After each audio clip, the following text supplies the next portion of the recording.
కాకినాడ జిల్లా తూని రైల్వే స్టేషన్లో రైల్వే అధికారులు నిర్మించిన అడ్డుగోడ ప్రయాణికులకు తీవ్ర ఇబ్బందులు కలిగిస్తుంది. రెండో ప్లాట్ఫామ్కు వెళ్లే మార్గాన్ని మూసివేయడంతో ఆర్టీసీ కాంప్లెక్స్, ప్రైవేట్ ట్రావెల్స్, జాతీయ రహదారి వైపు నుంచి వచ్చే ప్రయాణికులు చుట్టూ తిరిగి స్టేషన్ చేరుకోవాల్సిన పరిస్థితి ఏర్పడింది.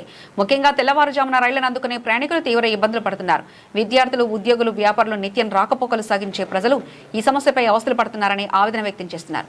రైల్వే స్టేషన్ అభివృద్ధికి కోట్లాది రూపాయలు ఖర్చు చేస్తున్నామని అధికారులు చెప్తున్నప్పటికీ ప్రయాణికులకు అవసరమైన కనీస రాకపోకల సౌకర్యం లేకపోవడంపై స్థానికులు ప్రశ్నిస్తున్నారు. ప్రజలు ఏళ్లుగా ఉపయోగిస్తున్న మార్గాన్ని మూసివేయడం వెనుక కారణాలను రైల్వే అధికారులు స్పష్టం చేయాలని, అడ్డుగోడను తొలగించి గతంలో మాదిరిగా రాకపోకల మార్గం కల్పించాలని ప్రయాణికులు డిమాండ్ చేస్తున్నారు. రైల్వే స్టేషన్ అధికారుల దృష్టికి ఇదివరకు తీసుకెళ్ళడం జరిగింది. ఇప్పుడు కూడా తీసుకెళ్తున్నాం. ఎందుచేతనంటే దీనికి స్టేషన్ సూపరింటెండెంట్ గారు ఇప్పుడు ఇంకా లేరు, ఇప్పుడు వస్తారన్నారు త్వరలో.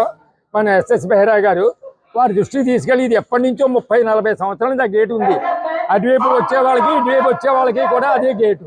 మరి ఆ గేట్ ఎందుకు మూసేశారని ఎవరు అధికారులు చెప్పలేకపోతున్నారు. ఎందుకు మూసారంటే పైనుంచి ఆదేశాలు ఇచ్చాడు మూసామంటున్నారు అంతే తప్ప ఎందుకు మూసారని సరైన కారణం చెప్పడం లేదు. దాని కారణంగా రైల్వే ప్రయాణికులు, రైల్వేలో పనిచేస్తున్న వాళ్ళు కూడా సమస్య పడుతున్నారు. కాబట్టి ఈ విషయాన్ని వారి దృష్టికి తప్పకుండా తీసుకెళ్తాం. ఇంకా వీలవుతే పై అధికారుల దృష్టికి కూడా తీసుకెళ్తాం. అలాగే తుని చుట్టుపక్కల ఉన్నటువంటి గ్రామాలు నందూరు, నర్సీపట్నం, కేడీపేట, అల్లిపూడు, దొండవాక, కొట్టాము, కోటనందూరు, రౌతులపూడి, భీమారకోట ఇలాంటి చుట్టుపక్కల ప్రజలు ప్రతిరోజు కూడా ఈ రైల్వే స్టేషన్ నుంచి ఒక 15,000 మంది తిరుగుతుంటారండి.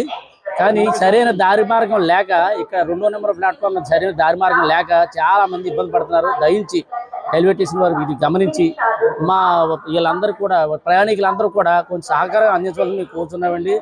మాకు ఏం కోరలేదండి, మాకు మెయిన్ దారి మార్గం లేదు సార్. ఈ 10 వార్డులే కాకుండా చుట్టుపక్కల గ్రామాలన్నీ కూడా చాలా ఇబ్బంది పడుతున్నారు సార్. పొద్దుటిపూట ట్రైన్ దిగి వచ్చి పడిపోతున్న చాలా మంది లేడీస్ పడిపోవడం జరుగుతుందండి. 60 సంవత్సరాల దాటిన వాళ్ళందరూ కూడా దయించి ఈ రోజు మీ అందరూ కూడా ఈ 10 వార్డులే కాక చుట్టుపక్కల గ్రామాల జనాలు కూడా వచ్చి మేము ఎస్ఎస్ గారికి మేము కంప్లైంట్ ఇవ్వడం జరిగింది సార్. సార్ తప్పనిసరిగా మా విన్నపాన్ని అర్థం చేసుకుని మాకు ఆ 2వ నెంబర్ ప్లాట్ఫామ్ గేట్లు తెరిపించవలసిన కోరుతున్నాం సార్.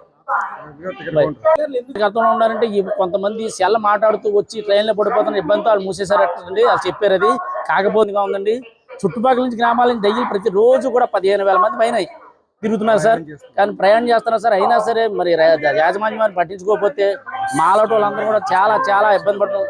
అలాగే రైల్వే స్టేషన్ కాబట్టి అటు ఆర్టీసీ కాంప్లెక్స్ కూడా ఆ జనాలు కూడా అక్కడ కూడా వీళ్ళు కూడా ఇబ్బంది పడుతున్నారు. నాకు వెళ్ళడా కూడా దయించి మీ అర్థం చేసుకొని మనం ఖచ్చితంగా మళ్ళీ మా దారి మార్గం ఇప్పించాలని రైల్వే స్టేషన్